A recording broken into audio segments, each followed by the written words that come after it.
It was so valuable to me that I came back to my law firm and encouraged and supported and paid for other lawyers and administrative staff to attend, because I thought it would make the same kind of powerful impact on them as it did to me.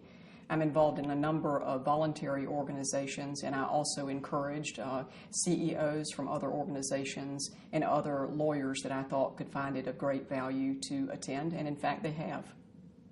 As a woman in what has historically been a male-dominated profession, this was particularly helpful to me.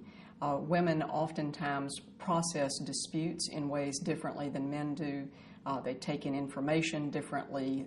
Sometimes we are much more touchy-feely, as people will say.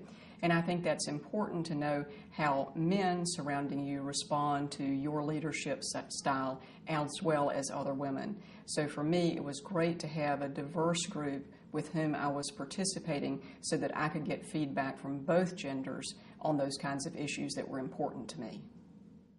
There was so much that I learned about myself and how others perceive me that it just had tremendous value to me, not just in business, but also in my personal life.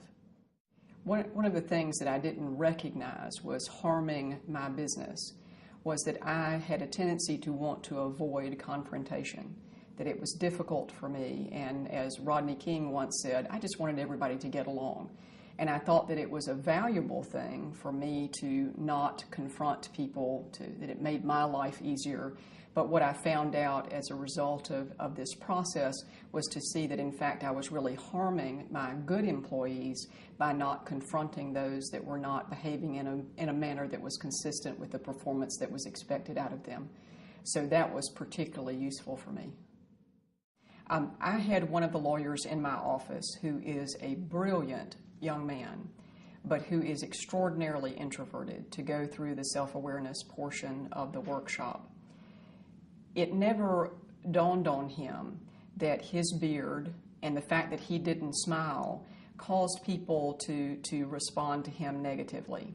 And the day after he finished the program, he came into my office and just beamed, and I thought, wow, what a great investment that I have made, because it will really have an impact on how well he'll be able to respond to people and interact.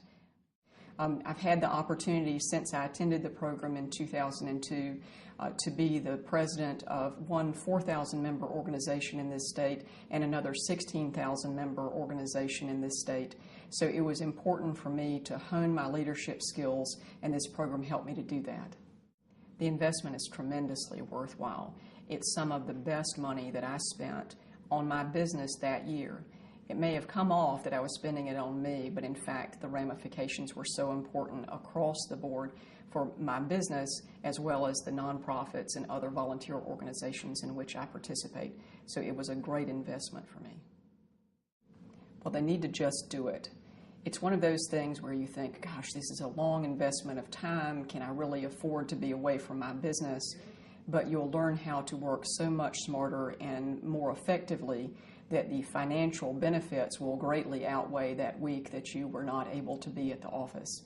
So I think people need to recognize that it's time. It is time in your business to take time away, focus on your own leadership skills, because the ramifications are just legion.